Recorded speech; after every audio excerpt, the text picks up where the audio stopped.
எனக்கு நடிகை அமலா மேடம் அவங்கள ரொம்ப பிடிக்கும். என்னை பற்றி முழுமையாக தெரிஞ்சவங்களுக்கு ரொம்ப நல்லாவே தெரியும். அமலா மேடம்னால் எனக்கு அவ்வளோ பிடிக்கும். ஏன்னா இந்த இன்டர்வியூவில் கூட ரீசெண்டாக வந்த இந்த இன்டர்வியூவில் கூட சொல்லியிருப்பாங்க. அதாவது எனக்கு ஹீரோயினாக நடித்த கதாபாத்திரங்களை விட கணம் அப்படிங்கிற ஒரு படத்தில் நடிச்சிருப்பாங்க, அம்மாவாக நடிச்சிருப்பாங்க. அந்த ஹீரோ கூட ரொம்ப நல்ல பையன்.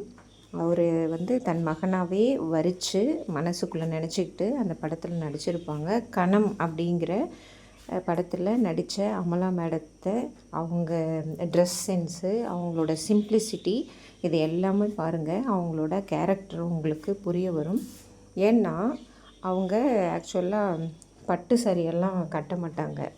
இந்த பட்டுப்பூச்சிகளை கொன்று தான் அந்த பட்டு சாரிகள் உருவாகுது அப்படிங்கிற நம்பிக்கை கொண்டவங்க.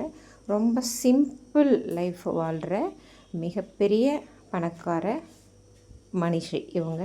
அதே சமயத்தில் நாய்க்குட்டிகளை ரொம்ப நேசிக்கிற ஒரு மனுஷி. அதனால தான் எனக்கு இவங்கள ரொம்ப பிடிக்கும்.